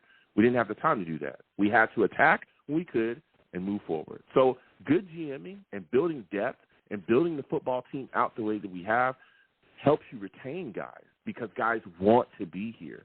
Guys understand that I can be a guy that can be a cog in this team, that could be one of the guys that could be the future of this football team for you, that will infuse a level of talent that will push us to where we need to go for years to come. Give me your thoughts on that, Tim. I mean, you're absolutely right. Going back to the Jamal Adams time frame, there was that's going back to what I was talking about. There was a period of volatile instability in the organization following the Rex Ryan success. I mean, you could even argue that it was pretty chaotic leading up to Rex Ryan, and then Rex Ryan just kind of, maybe under his own fiery personality, just kind of pushed that organization to success, but not necessarily the most organized while he was there either. And following that, it was just a series of, this guy in, that guy out, this guy wants this type of team, he drafts this way, but then he leaves and the other guy drafts this way, and they just could never get it straight. And to your point about why, pointing to the culture change and why players now want to stay after their rookie contract, it's due to the fact that we all those reasons you mentioned, but also because when you draft a class together and you can bring the guys in together, let's say 3-4 guys, 2 years in a row. So now you got 8 guys that are 1 year apart. They're all newbies in the league. And you can keep all of those guys, or let's say 5 out of the 8 turn out to be starting talents, and those 5 guys play together and grow together for a period of like 3 years. It makes me think of guys like Michael Clemens and Jermaine Johnson and Bryce. Is it Bryce Hall, the defensive? Just look at this recent draft, like Garrett Wilson, Sauce, Jermaine Johnson, Bryce Hall. Yeah, all those guys. I mean, if you you keep all those guys happy and growing together and successful, and you bring in veterans on top of that. You sprinkle them in a very calculated fashion to keep these guys on the rise. And then by the time the rookie contracts are over, you may not be able to keep them all. But if you can draft perhaps, in the window between Aaron Rodgers, let's say we get 2 years out of him, if you can draft or at least unlock Zach Wilson in some way, then you are set up to then pay those guys when their rookie contracts are up, and then maybe you get a break on, a quarterback skidding in that happens to be successful. You know what I'm saying? And then you can keep those guys. But if not, either way, you're building a culture where you have long-term success potential, where before it was like they were so confused between win now and build that they could just never get either of them right. You know what I mean? Yeah. Yeah. I mean, there's some bad general managers. Let me tell you, Mike McCagnon's, my Lord, I remember going off. He's one of the worst general managers the Jets have ever had. Now, as we're talking about and having this discussion, and we're talking about this team and expectations, we all know expectations have been raised, right, Tim? Hard Knocks has come a calling, all right? And the New York Jets are being forced to be on Hard Knocks. I have been called a curmudgeon. I have been called a party pooper. I have been told that I am a stick in the mud, okay, a person that doesn't like fun, because I don't want the Jets to be on Hard Knocks. Neither does Aaron Rodgers. Neither does Sulla. Neither does Hardy, right? Justin Hardy. He doesn't like it as well. Jets corner, great Pro Bowl special teamer. He don't like it either, right? I don't like it either, but here we are. The Jets will be on Hard Knocks. My final question for you is, give me your thoughts about this, about the Jets being forced to be on Hard Knocks. And outside of Aaron Rodgers, who do you think will be a compelling character that they focus on? Outside of Aaron Rodgers, well, I think it could go either way with Zach Wilson. They might want to focus on him. They might not. But he might be an interesting character to focus on through training camp just because of the storyline with him being demoted, bringing in Aaron Rodgers. They love to really juice those old storylines. Let's see. I would say, or let me say this. I hope that they would focus on people like C.J. Mosley, Sauce Gardner, Garrett Wilson. I would love to see a lot of footage of Michael Clemens. I mean, the more the better of Michael Clemens. If you want to get fired up. And, there's just so many personalities on that team that I would love to see more of that it's kind of hard to narrow it down to a few. Obviously, Aaron Rodgers is going to be there. They're obviously going to spend a lot of time focusing on Robert Saleh and Hackett probably. Mm-hmm.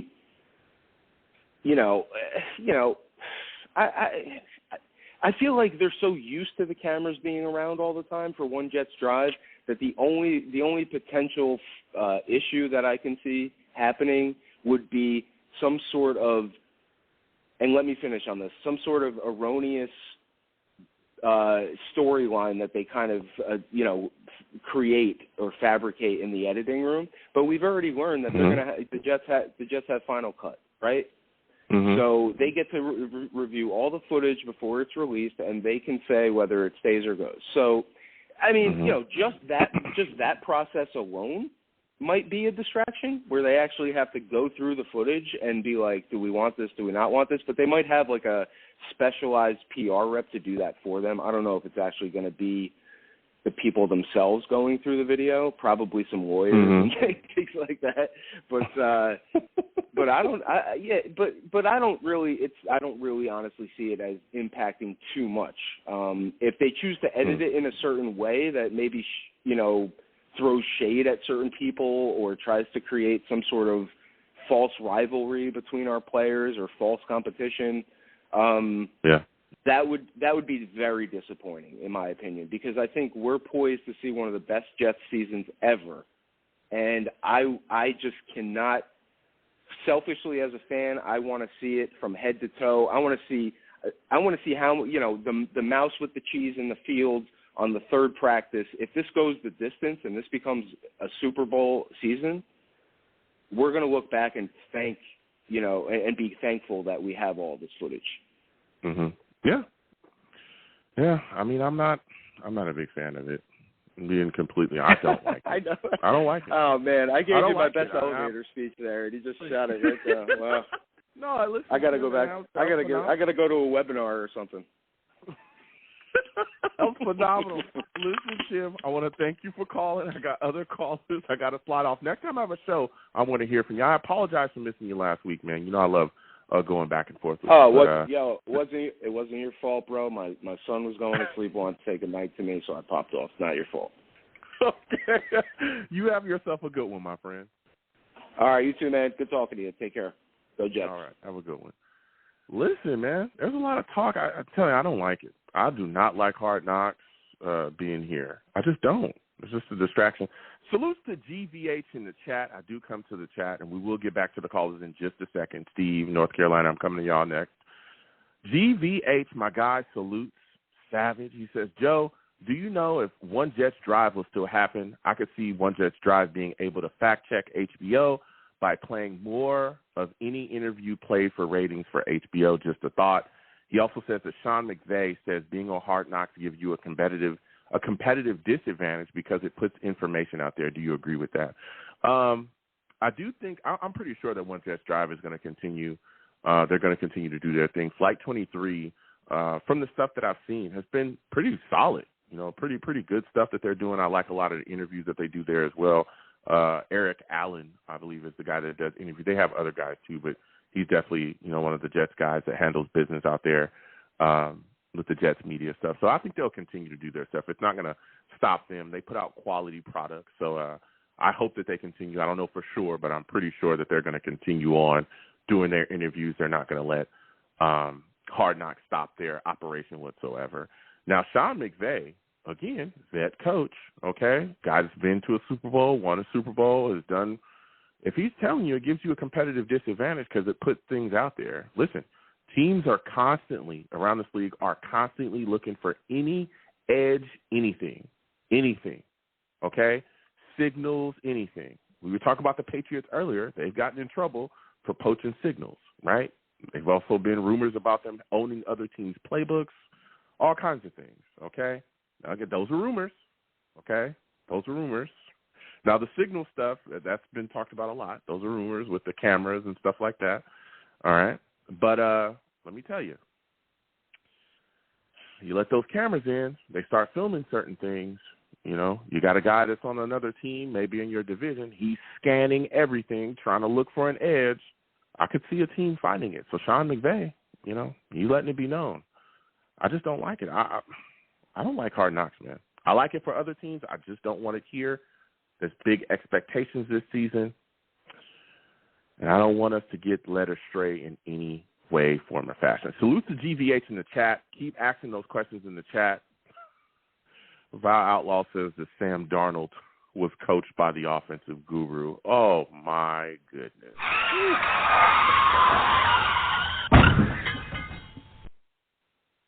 Adam Gase was awful. He was awful. We're going to keep getting to these lines again. 515-602-9639. 515-602-9639 is the number. Call in. Savages in the chat. Keep going. I'll come to y'all. All right. We got guys on the line, and we need to get to them. Folks on the line, and we will get to them. Please, again, be patient when you call in. We'll get to everybody. 404. Hold on a second. Next, we are going to my guy, Steve. Steve, we're coming directly to you, North Carolina, 404. We'll come to you in a second. Steve, salutes. I want to thank you for calling in tonight. For those of you that do not know Steve, he's a savage.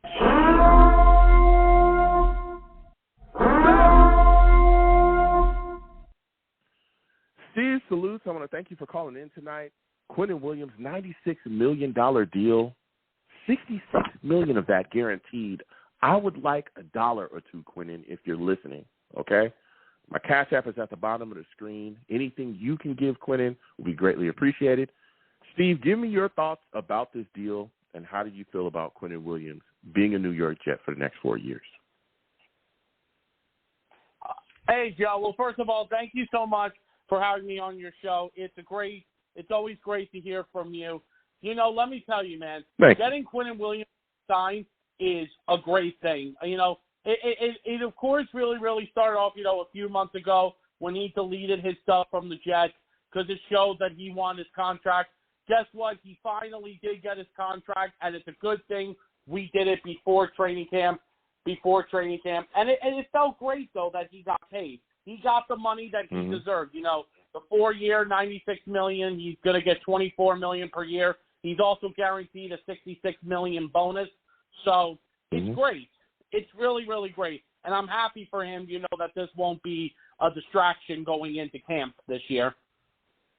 Yeah, I am as well. And like you said, that's a big thing for me, too. Going into camp, it's not a distraction, especially with all the expectations of production that we are looking forward to from this New York Jets front, right? Our pass rush is what we're really looking to be leaning on this upcoming season, especially with us wanting to take the next step in becoming Super Bowl contenders. You know, everybody has Super Bowl expectations. Let me tell you, if you can't rush the passer in this league, if you can't chase Patrick Mahomes and get him on the ground, then there's going to be some problems going forward, especially, again, and not just him, other upper echelon teams that we have in the AFC, all these AFC quarterbacks we got, Lamar Jackson, Joe Burrow, Herbert, all these guys, right? We're going to have to chase those guys and put them down, and our pass rush is going to have to do that. So it's exciting just to have that guy locked in, no distractions. Everybody's going to be focused, ready to go. Impact on the field will be felt, not just from, you know, an individual standpoint, but as a collective for the unit. He's going to be able to make things happen for the other guys on the football team. Now, there's another thing we were talking about, man, Hard Knocks. What are your thoughts about that, Steve? I don't like Hard Knocks, being here with the New York Jets. Don't like the idea of it being a distraction. How do you feel about it? You know, listen, I'm not that crazy with the idea of us being on Hard Knocks at all either.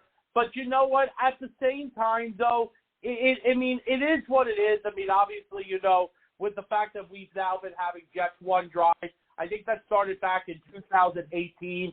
You know, we've been having that since 2018, and now we got to do the thing with Hard Knocks, and now we have to do the thing with Hard Knocks again. But, you know, but the thing is that, Joe, I'm not that crazy about it. But, you know, the reason that Hard Knocks, unfortunately, has to happen is because the NFL wants to do it. Unfortunately, Joe, it's the NFL that wanted us to do this. I mean, because the thing was, you went to other teams, and the other team says no because we don't want to do it. But the reason why we have to do it this year is because we have Aaron Rodgers on the team. But the thing is, though, Joe, it's just that, listen, I'm not that crazy about us being on Hard Knocks again. I know everybody, all the NFL around is going to be like, oh, we hope it's going to be the same thing, when Rex Ryan did it back in 2010, because a lot of people still say to this day that when the Jets did Hard Knocks back in 2010, a lot of people said it was the best Hard Knocks series that they've ever seen. But, listen, at the same time, at the end of the day, Joe, like I said, I'm going to say it again, not that crazy about it, but it is what it is. Yeah. Yeah. Listen, Steve, I hear you. I understand people talking about 2009, 2010. Those are phenomenal. That was phenomenal time here, right? But that's just a different coach. Rex liked that stuff. A lot of bravado, ego. He wanted the cameras in his face. He wanted all the attention on the team. He would get up on a podium and announce that the Jets were going to win a Super Bowl every darn year. Every year he would say that. And he believed it. And he would not only do that, but he would also let other teams around the NFL know that he was coming to take their heads off. Every single year he would do that. And I get that, but that's Rex. That's not, Coach Sulla. That's not the way he does business. He's all about going about it quietly and handling things on the field. Even when you hear him talk about it, he's, not the biggest fan of it. I just say that. But you know who else is not a big fan of what the media can do? Asante Samuel, right? It's my final question for you, Steve. Asante Samuel came out. Steve, listen. I mean, Asante Samuel came out, and he said, Revis, he doesn't know why he's so special. New York media basically boost the profile of players. He talked about Sauce as well not being as good. Now, I had a question mark, on my face when he said that. I was wondering, what are you? What? Bro, what are you talking about, man? I didn't know. I didn't understand where he was coming from, but he made the take. Give me your thoughts about Asante and his attack on Revis and Sauce. You know what? The first thing I'm going to say is Asante Samuel, he can kiss my you-know-what, okay? Okay. That's all right. First thing, okay. That's the first thing I'm going to say. That guy has no idea what he's talking about. Darrell Revis was a first-ballot Hall of Famer. A first-ballot Hall of Famer. And you're going to call out a first-ballot Hall of Famer? Oh, you know why, Joe? Because he was a Patriot. He was a Patriot. A Patriot. A Patriot. The other guy who you mentioned, the other Patriot guy who called out, remember, a few years ago, of we got to re-sign Ryan Fitzpatrick, whatever the hell his name is, Teddy something. Teddy Bruschi. Yeah. He was a Patriot. Oh, my God. You know what, Joe? I hate that team so much. You know what? Listen, Joe, I'm not going to worry about that because Asante Samuel's opinion doesn't mean anything to me. You heard those words coming out of his mouth. I did. Steve, listen, you have got to take, listen, before I let you go quickly, Dalvin Cook, nothing really, as of right now, not a Jet, right? We're doing this live. Maybe they signed him a second ago. I don't know. But he's still out there. Do you think that Dalvin Cook becomes a Jet soon, man? What are your thoughts on it? Quickly. Maybe. Listen, I got to believe it when I see it. But you know what? Listen, if we get him onto this team, he would be a nice addition to the team. But you know something, Joe? The last thing, I'm just going to say something really quickly. We report into camp next Wednesday. It's exciting time. The wait is finally over. We're going back to training camp on Wednesday. You know what? Quinnen Williams will be reporting on time. But now, one thing is left still that's a key missing thing to this defense, and a lot of Jets fans want this. They want to re-sign Quan Alexander. I don't know because that's something we got a chance to talk about, Joe. What do you think, Joe? Yeah. Should we re-sign Mr. Quan Alexander? I think we should. I don't know what's going on. I don't know why he hasn't been re-signed. He's still talking to Jets players publicly, but we should sign him. Give me quickly your final word on it. What are your thoughts? No, I think we should. We definitely should, okay? Listen, Joe, great talking to you. Slide away. Jets, Jets. Let's go. That's what I'm talking about. Listen, get Quan in the building. We need linebacker help, okay? I'm not as sold on Sherwood or Nasruddin as other people are, I guess, I'm really not. Quincy Williams and C.J. Mosley are the guys. After that, I'm very confused about what we have there, okay? 515-602-9639 is the number. Call in. We're taking all calls. We're going to keep getting to these lines. Next, I'm going to go to my guy from North Carolina. Atlanta, we're coming to you next. New callers, hold on a second. Salutes North Carolina before we let him go. He's a savage.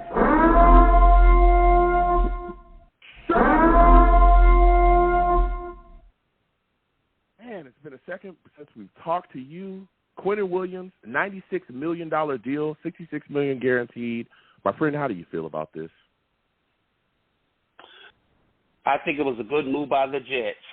It was long overdue. We had been waiting for a while and anticipating this, and I was so relieved and glad to hear the news. I know we're going into a very important phase for this team. You know, we're going into the getting ready to start a season, and then we have all the talk about hard knocks and all the media spectacle that's going to surround this team. So I think just to get that off the table, one less thing to be brought up and mentioned, you know, and on Hard Knocks, one less thing the better, which is the Quinnen Williams contract. So that was a good chess move by Joe Douglas. My compliments to him as always.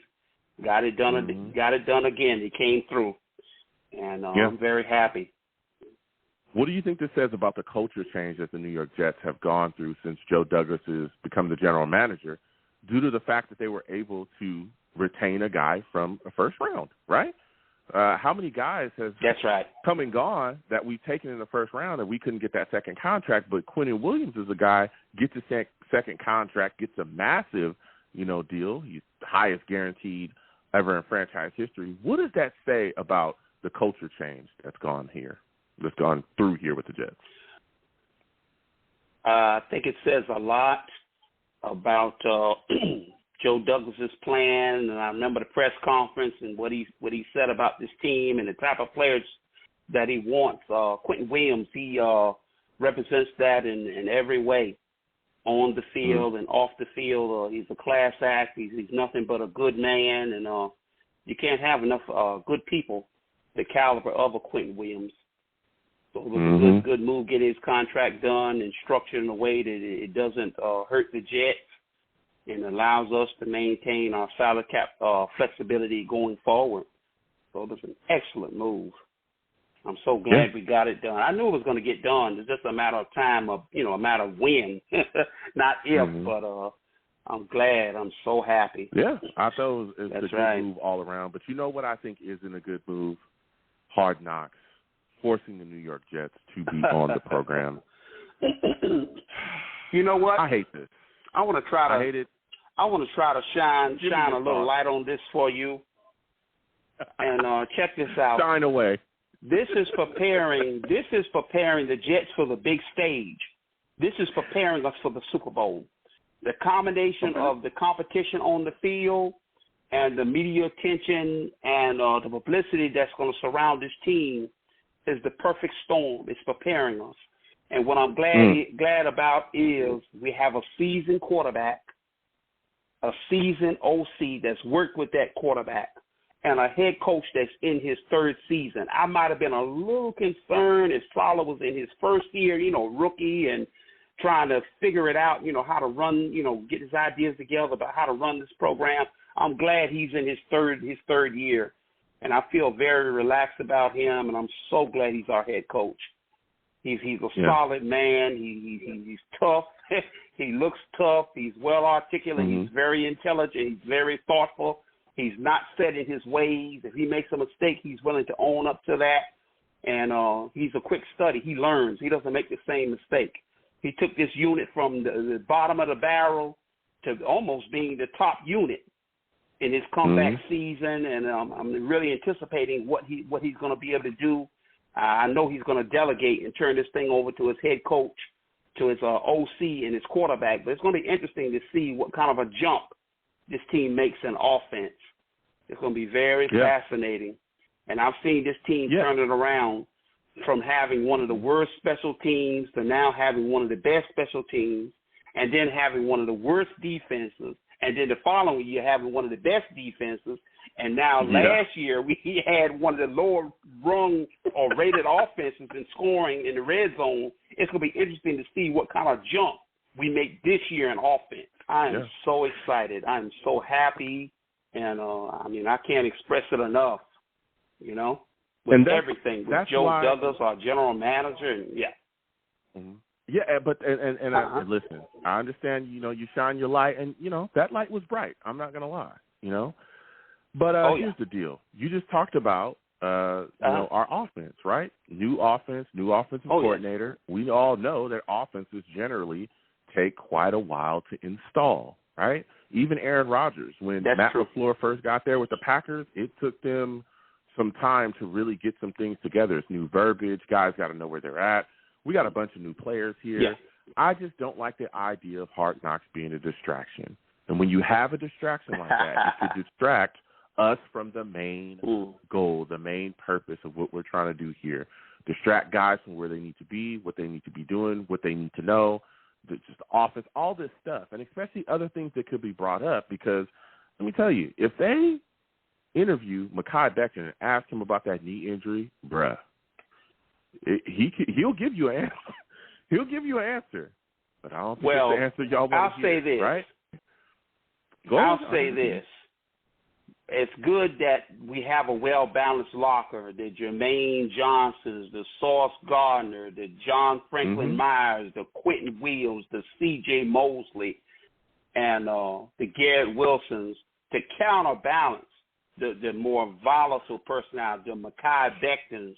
It's good this locker is set up in such a way to counteract that, the immaturity and childlike mind of Mekhi Becton. Unfortunately, he's got a man's body, but I'm not so sure about his level of maturity, where his mind is, But it's good we have the right mixture of players to counter that, Mekhi. Yeah, listen, North Carolina take a shot at Mekhi. He said it. Now, don't get me wrong. I called him.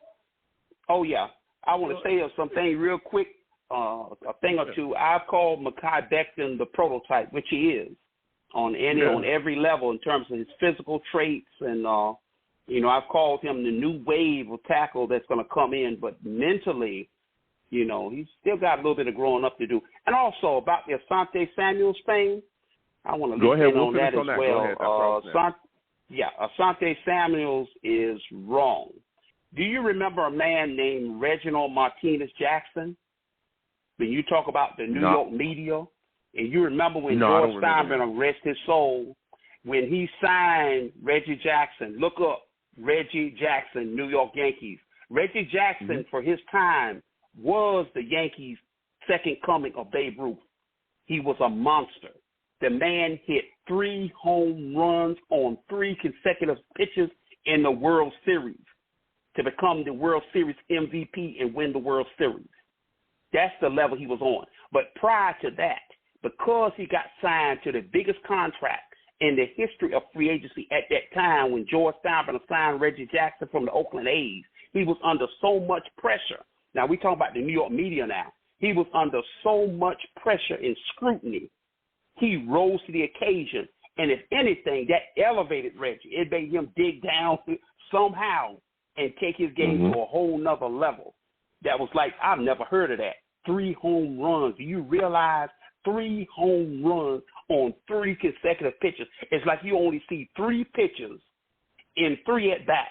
And with each single pitch, you hit each of them 3 pitches out of the ballpark. You realize what kind of level, what kind of zone you have to be in to do that? Yeah. And one of the last pitches he hit out was straight away center field, Yankee Stadium. Have you ever seen Yankee Stadium center field back in the day when the fences were back?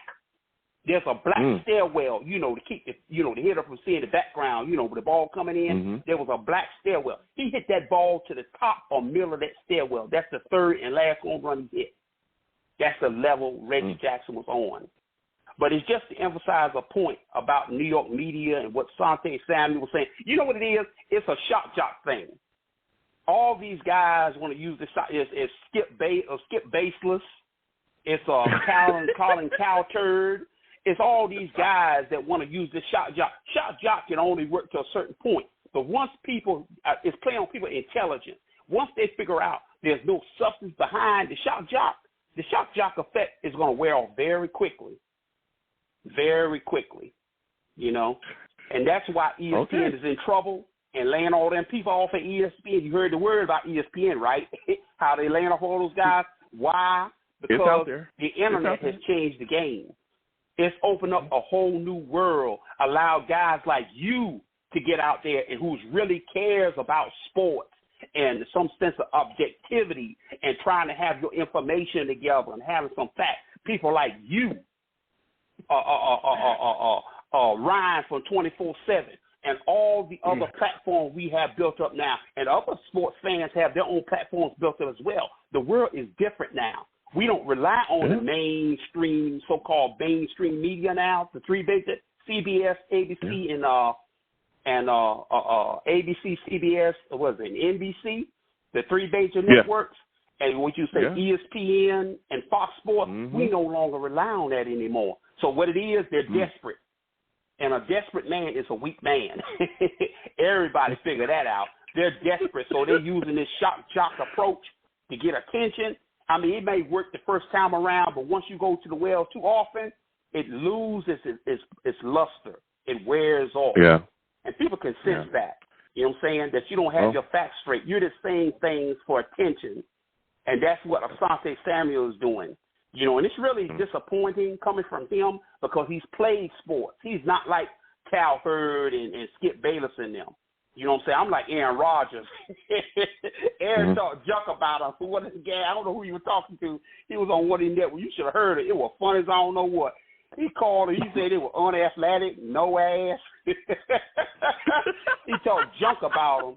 It was funny as I don't know what. You should have heard it. He was funny. I didn't know Aaron Rodgers was that funny, but he was hilarious. How he was talking about them riders and stuff. They don't like Aaron. You know why they don't like Aaron? Because Aaron don't kiss their butts. If anything, they should bow down before him. That's right. They should bow down before Aaron. Aaron's an actual professional athlete that's performed at a very high level. That's hard for any quarterbacks that have been in this league to perform at his level. And they try to, diminish it by saying he's only been in one Super Bowl. How many quarterbacks have only been in one or won one Super Bowl? Was it Peyton Manning? Dan Marino, who went to a Super Bowl, and unfortunately for him, he didn't win that Super Bowl, and that was the mark of his career. That doesn't diminish him. These are some of the best quarterbacks that ever played. You know what I'm saying? But, I just had to throw my little 2 cents in, and I really appreciate you, Joe, for letting me speak. I know I was going on a little long, and I was sorry for that. But I got a little excited, but it's great to have this opportunity, and thank you so much, Joe. Absolutely. Thank you so much for calling in. You have a good one, my friend. You too, now. All right, we're going to keep on going. Listen, people are hot. Asante, he said what he said. We're going to keep getting to these lines, 515-602-9639. Next, we're going to Atlanta, man. We're going to go to my guy, Atlanta. He's going to be the final caller. Woo! For those of you that do not know, my man from Atlanta, hey, listen, he's a savage.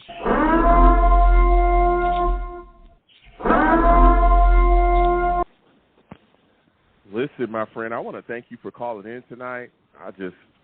People are mad at Asante Samuel. I don't like Hard Knocks. Quinnen Williams, $96 million deal. Let's start there. What are your thoughts on that? Yeah, I mean, what's up, Joe? But like your previous caller said, man, that was always a win, not an if. So I just think we have to always remember these franchises are always looking at escalators and bonuses, and when they kick in, and when another person's deal is done, that determines a lot of about when somebody else's deal gets done.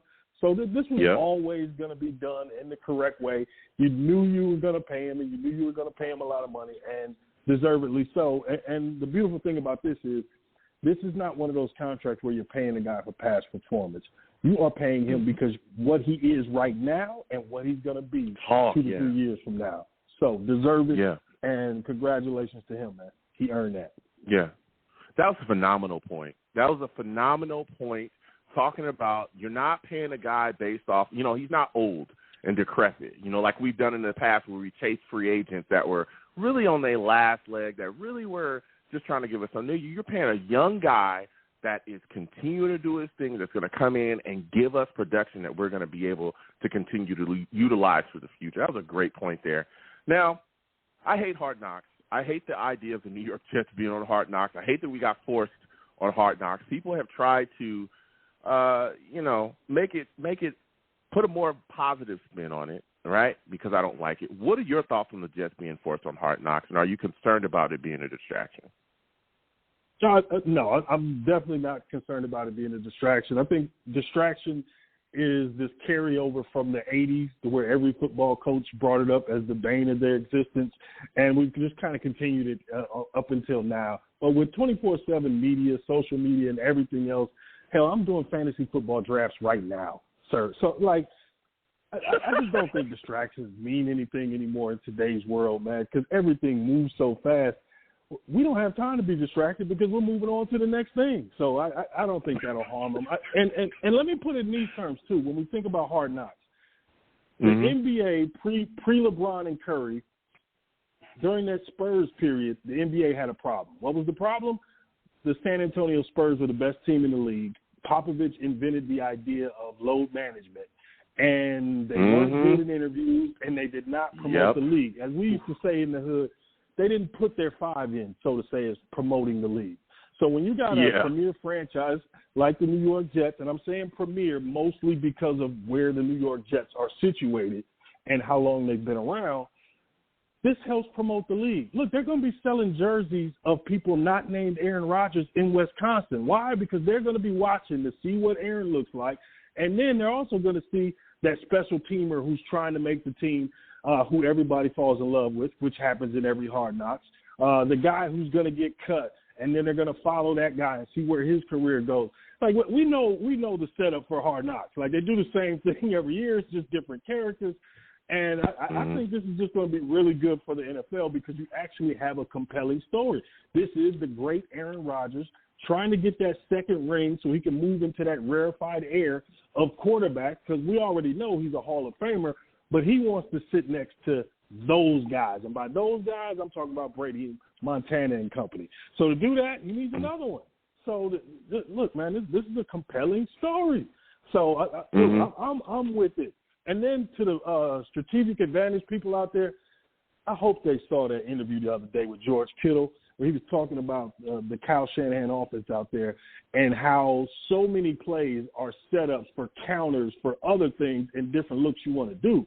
One thing that'll be a beautiful thing that'll work out for you in week 4 is you set somebody up in Hard Knocks with a look that they believe they got down to the last detail, and then you run some type of option or counter off of that and get 7 off it. Like, that little change can be a payoff for you, man, because as you know and I know, the plays are similar across the league. It's how you set up your formations and what changes you can make through motion. So I think you can manipulate that a lot better than what people think. And good luck to all the teams who waste time trying to prepare for something that maybe they never see all season.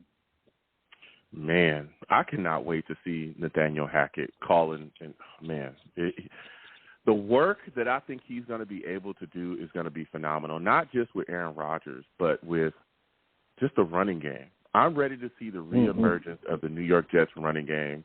That's what I think I'm most excited for, right? Aaron Rodgers, I know he's going to go out there and be Aaron Rodgers. It's going to be great to watch him. But watching the New York Jets be able to utilize the running game through him, because everywhere he's been, he's had a solid running game. Even with the Jags, everybody knew Leonard Fournette was going to get the ball, and that boy still got the ball and was running for a bunch of yards, right? I cannot wait to see what he does play calling-wise. You just talking about the offense and that West Coast Shanahan offense just took me there. But before we let you go quickly, Asante Samuel attacked Revis, attacked Sauce, talked about the New York media boosting players and their profiles. What are your thoughts about this? Quickly, we're running short on time. What are your thoughts on that? I think he's hurt, man. I think Asante Samuel was a really good player, and I think we saw Revis' comebacks to what he was saying, and double moves killed him his whole career. We all know he's a risky guy, but he got a lot of picks. But I think ultimately this is just a guy who's hurt and kind of lashing out because he's not recognized as the great corner that he was. The problem is he just went a little too high on the totem pole. It's like, dude, you're in the whole nother – you're not in the Revis category. Like, that's a whole nother level of cornerback. You're a little way – you're further down. Still great, still playmaker, but you're nowhere near Revis. So he should have jumped on somebody else, and I think a lot more people would have been on his side. But once he came for Revis, man, it just became comedy at that point. Like, yeah, Revis responded with some brutality. Revis is very brutal. When he needs to be, man, he is vicious. He is vicious. And the worst thing about, what the worst thing about when a person is as vicious as he is, but it's factual, it hurts even more because you really can't combat it with any kind of logic. That's when you just got to throw it all away and just say something crazy. You got to talk about somebody. Yeah, Mama, like, you got to go way out. Yeah, somebody hacked my phone, or I just go crazy on you.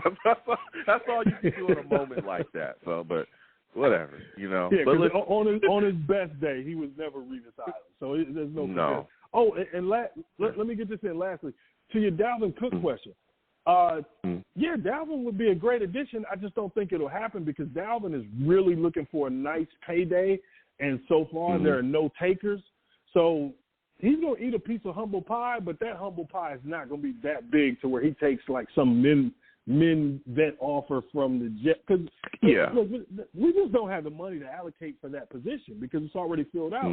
We're trying to see if our young guys are going to make the team by Zonovan Knight and some of those guys if they're going to crack the roster. But yeah, Dalvin is a really great player. He'd be a great addition. It's just too costly, and I don't think he's crazy enough to take a vet in. He shouldn't, but if he does, hey, thank you.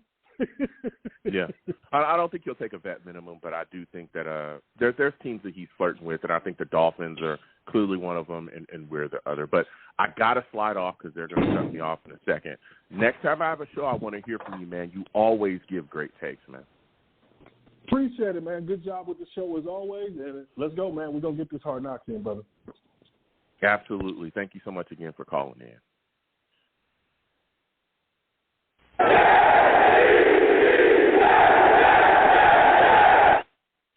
Listen, okay, this has been quite a show, a lot of heat. I got to shut it down, okay? About to start hating on your boy. Y'all know how Blog Talk do. Listen, I'm the man of the people. I'm here for the people. Let me shamelessly promote my Facebook page. Everyone go on Facebook, search the Long Beach Joe Show. Like that page. My content's up there. Go ahead and give it a listen. Message me. I'll message you right back. I love going back and forth with folks about this football team. Also, leave me some feedback. I love hearing about what you folks think I do here on the Long Beach Joe Show. I'm also on Twitter as well, at the Long Beach Joe, at the Long Beach Joe. Follow me, I'll follow you right back. You want to troll me, no issues. I'm the troll that lives under the bridge, and I will have my Vera Tucker jersey on at all times. This year, you just wait. Fight on. I'm also on YouTube as well. Okay, come on over to YouTube. Type in Long Beach Joe Jets on YouTube. Subscribe, hit that notification bell so when I post content, you'll be in the know. Also, give my videos a thumbs up if you have not already. All right?